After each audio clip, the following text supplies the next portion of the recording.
I apologize for the disruption there on the previous session, but we had a power failure and we quickly had to stop everything and start recording again.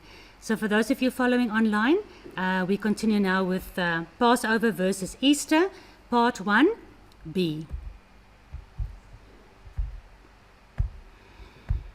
So we agreed that the world is laughing at the people that believe in Yeshua's resurrection, death and resurrection. They actually think that we are delusional. They think we serve a delusional God, because the traditions with which the church and the world celebrates the Messiah's death and resurrection is with pagan traditions, with a goddess, the goddess of light. So Richard Dawkins, when you hear his name, you know that he's the most famous atheist in the world. And he's written many books to ask the question, what the hell are you guys busy with? We are laughing at you. We are scientists. And we are people with a logical mind. And you people are believing illogically. Just grow up and outgrow this delusional God of yours. And there's Peter Leithart against Christianity. And you know what? I can't fault these people, because looking at what they are looking at, I can see why they think we are absolute idiots.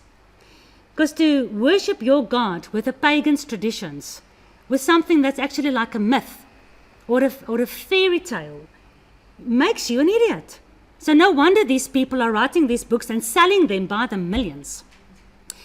The final pagan generation, that's us. We're the final pagan generation. We bow before Christmas trees, we eat Easter eggs, and we have services on Easter Sunday at dawn. The case against Christianity, Michael Martin, these guys are all laughing. And one of the biggest things that they use against our relationship with God is Easter. That's why it's important for me that you guys understand the difference between Easter and Passover.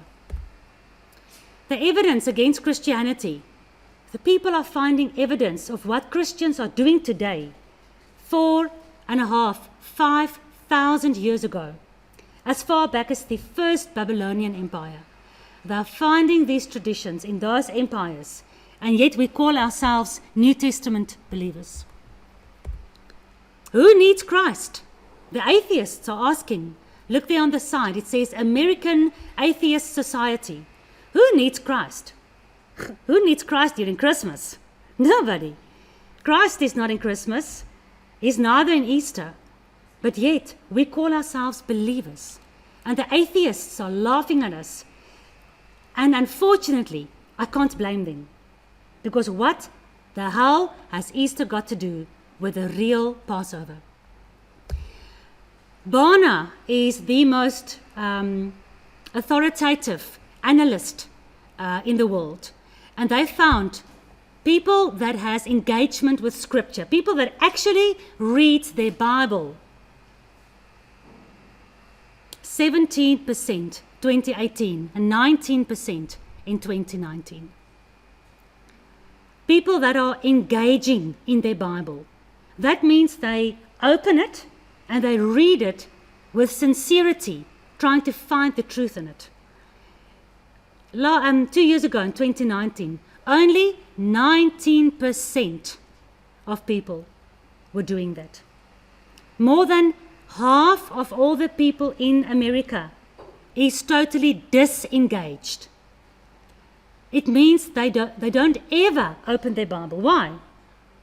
Because they read Dawkins' book.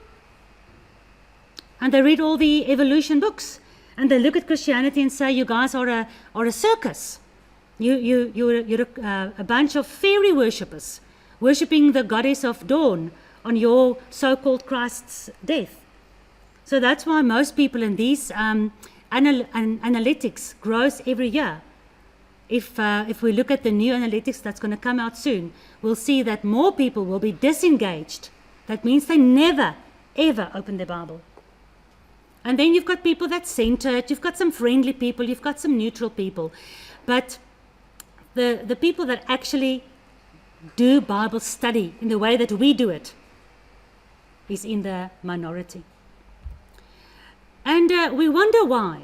Why, when the atheists are looking at Christianity, why are they seeing all these weird and wonderful fantasy stories and tales of paganism and traditions? Why are they seeing that?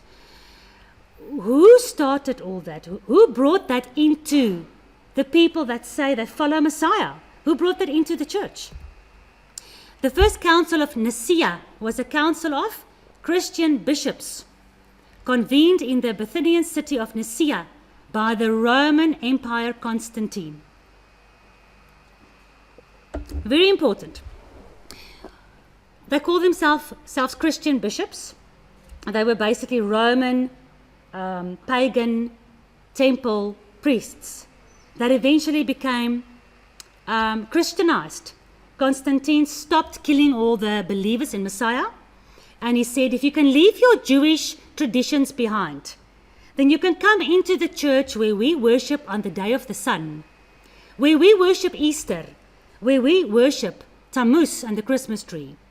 You guys, I'll stop killing you. Because remember, in the year 300 after Messiah, they were killing the believers in their millions, feeding them to the lions in Rome.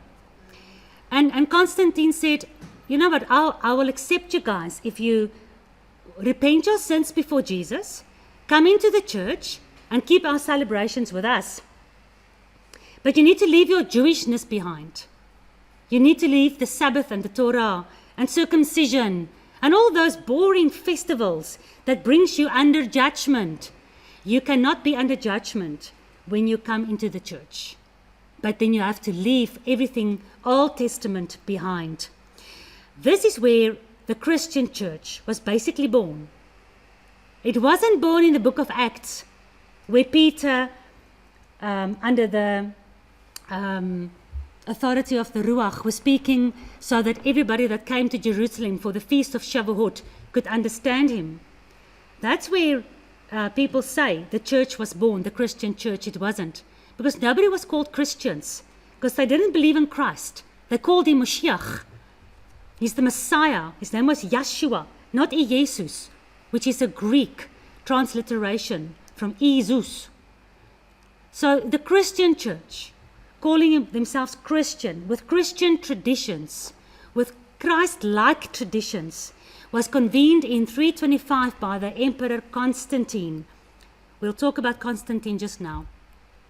This ecumenical council was the first effort to attain consensus in the church through an assembly that represent all Christendom, but excluded anything Jewish or Torah related. And that's true. This is not fake history. Because go to any church today and ask them if the old Jewish law is welcome in their church. Ask them if anything regarding the Torah is accepted in their church.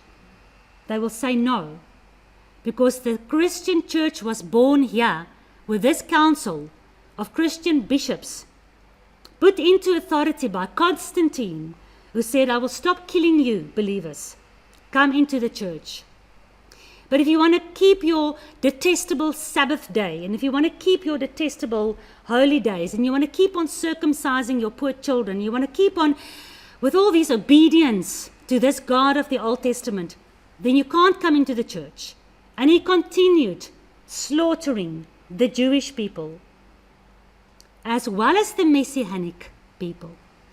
Because the Jewish people kept doing their Torah, rejecting Messiah as the living Torah. But the believers who understood the Torah became flesh were called Messianics. They were called the people of the way.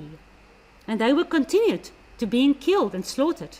Those who refused to come into the church. That's why when they convened in 325, there was no Jews allowed. There was no disciples or apostles allowed. The early church fathers, none of them studied under anybody that studied originally under the disciples, that studied under Yeshua. None of them were welcome at the council, where very important decisions for the rest of the church future was made. So the star date of the Christian church was 325 after Christ AD. The Council of Nicaea in 325 decreed that Easter should be observed on the first Sunday following the first full moon after the spring equinox. So we asked the question, where does Easter come from? Why do people think Passover is all about Easter? Who made that decision? Now you know. The who is the Council of Nicaea. Why? Because they've been celebrating Easter sunrise and many other traditions for thousands of years. And they called it, they Christianized the pagan traditions. So now it's fine to keep pagan traditions that's Christianized. It's like taking a snake and just, putting a dress on him. And now he's suddenly your playmate. He's no longer a snake. They just dressed up the pagan traditions that they were keeping for thousands of years. Look at the headgear. You all know that is, what's his name? Dagon. That we read about in the Old Testament all over the place. Dagon was the fish god. And somehow the fish god hats came into the Roman Catholic Church. And out of the Roman Catholic Church birthed all the sister churches out of the original mother church. So, Council of Nicaea decreed that the first Sunday, listen to this, following the first full moon after the spring equinox, plus minus March 21 up to April, depending when the new moon is sighted. It sounds bekend? Familiar, because we, as Bible believers following the biblical calendar, also look for the first Sunday following the first full moon after the spring equinox. And we'll look at that now. So, can you see any Jews or disciples or apostles in this council? No, because the Christian Constantine Church was founded by Roman Catholics only. No Sabbath keepers, and especially no Jews, were allowed. Easter, therefore, according to the church, can fall on any Sunday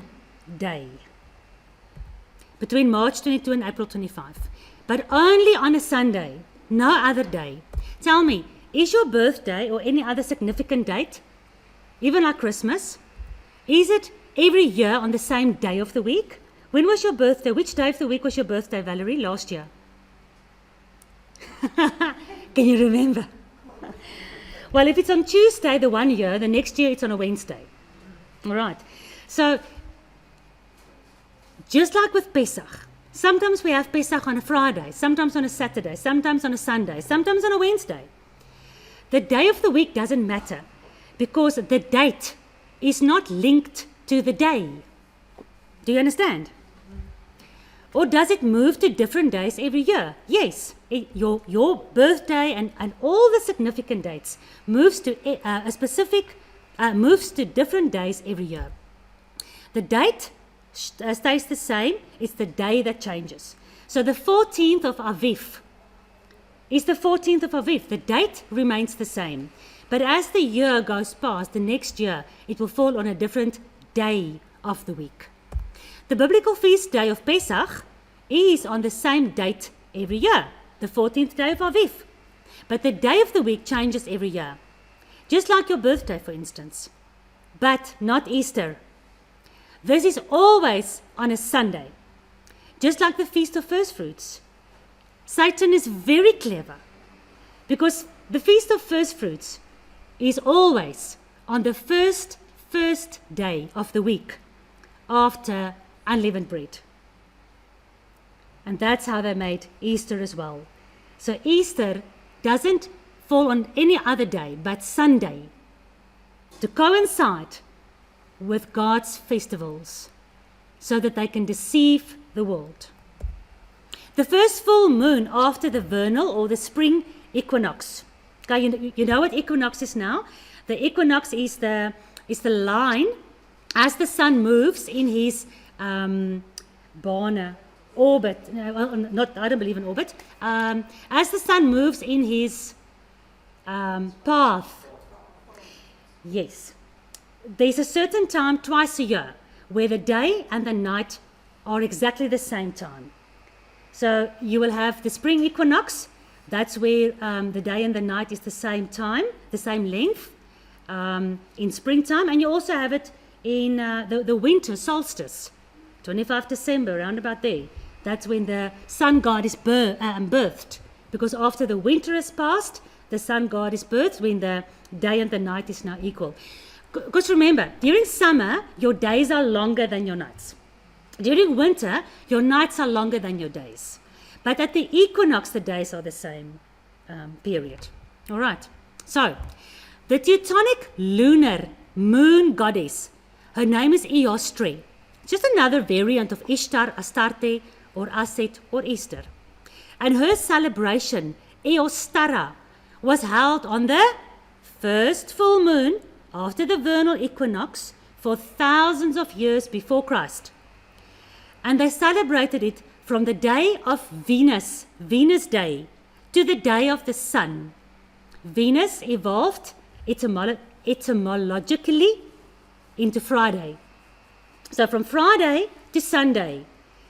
Eostara, remember estrus is when the animals comes into heat, when they ovulate, when eggs become available. So that is why she's the fertility goddess. And her feast was called the fertility feast. The feast of new life. And they brought their sacrifices to her so that their animals will have a good estrus. So that the animals can be multiplying and their lands can have multiple offspring and harvest. So it's a very good time of the year to bring sacrifices to your goddess so that she can bless your lands and bless your animals, bless your wife, bless your children. And it's called Eostara, Estrus. And they celebrated it from Friday to Sunday for thousands of years before Messiah was even born. Her chief symbols were the what? The bunny. Because the bunny is the most fertile animals. And because the ancient ones who worshipped her often saw the image of a rabbit in the full moon. And the other symbol that she has is the egg. That represents the cosmic egg of creation as well as fertility, ovulation and eggs. All right, so you can imagine how these people were standing under the full moon, worshipping the goddess of the full moon, looking up into the full moon.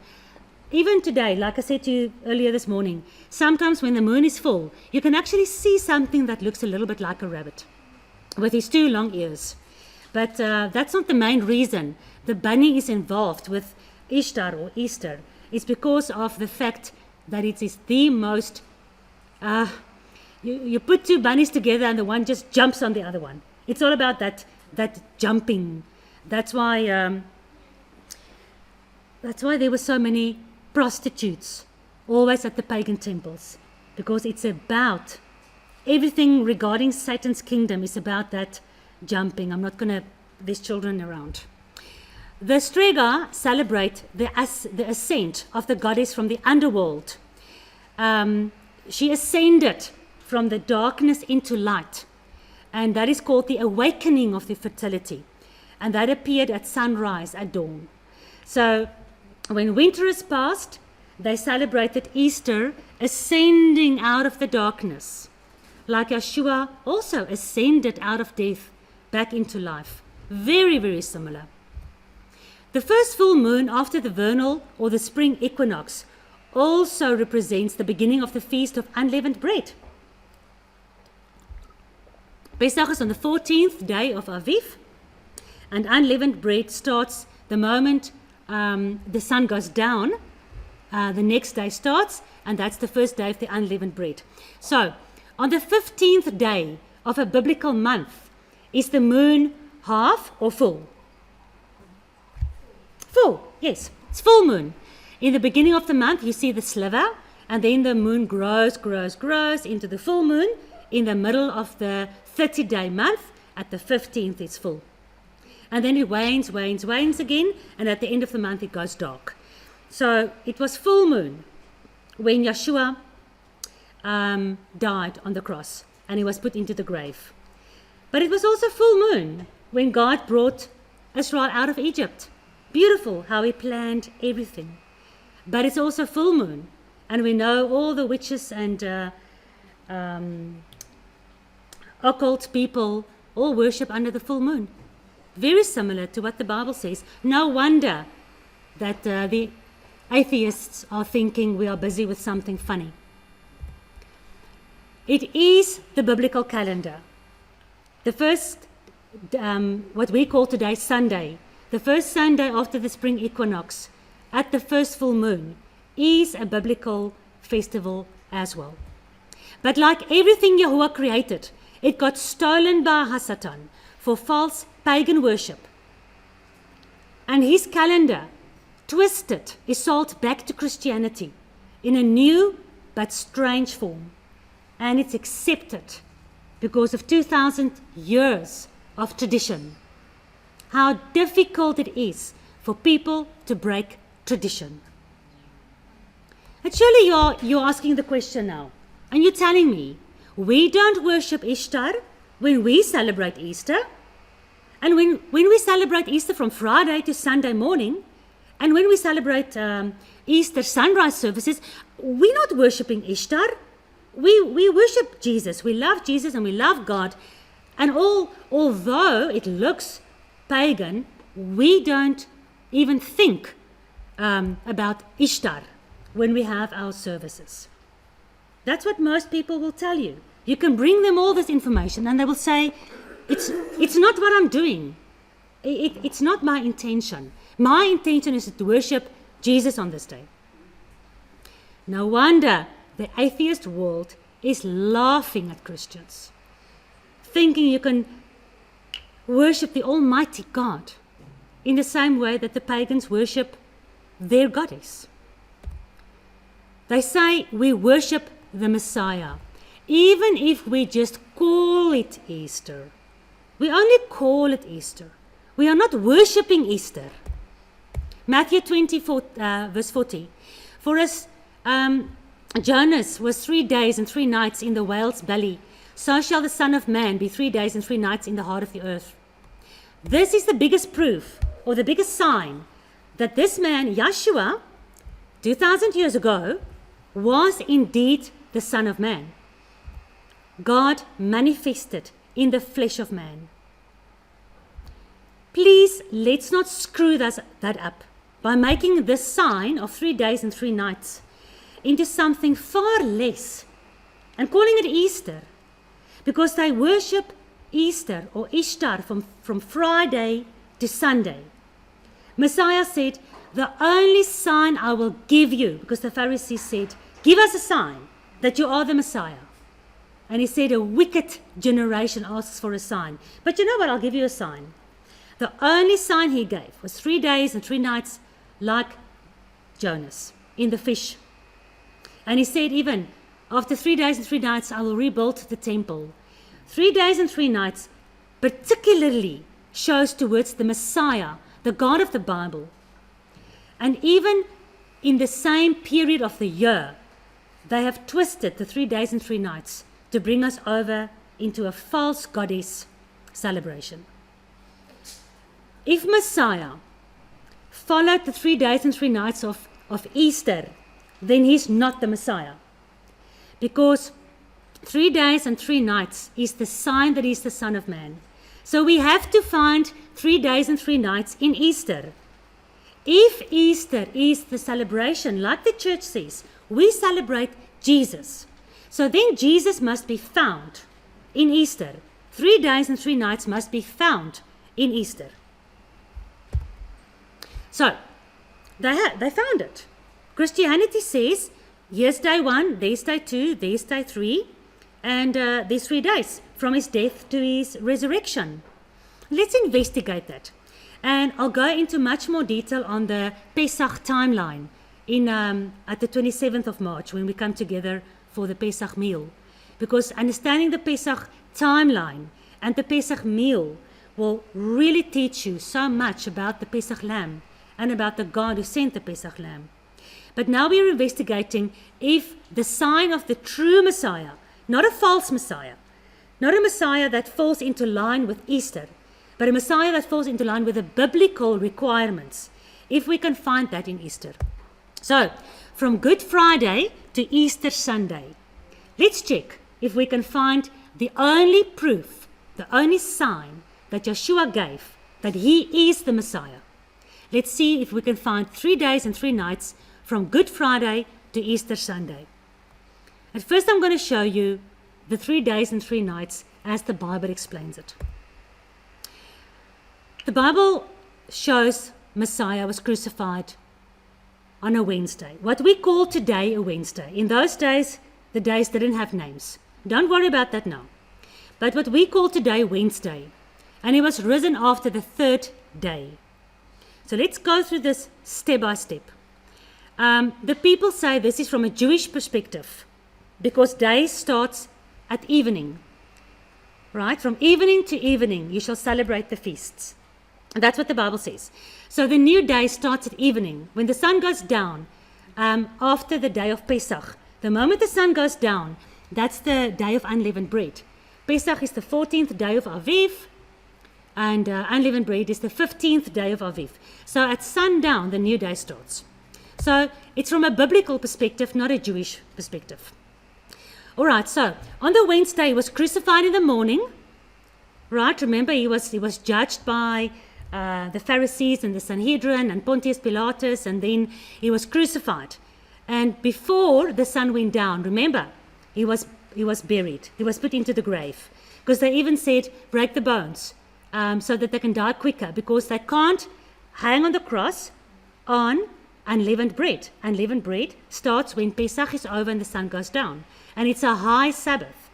It's called the Sabbath day. So he was put into the tomb on Wednesday night, when the Feast of Unleavened Bread starts. All right, so Thursday begins. Not as we understand Thursday and Wednesday today. In those days, Thursday began, the new day, 15th of Aviv, started. The lying pen of the scribes even changed the starting of the day to 12 o'clock at night. Okay, get that out of your mind. Try to understand the biblical calendar.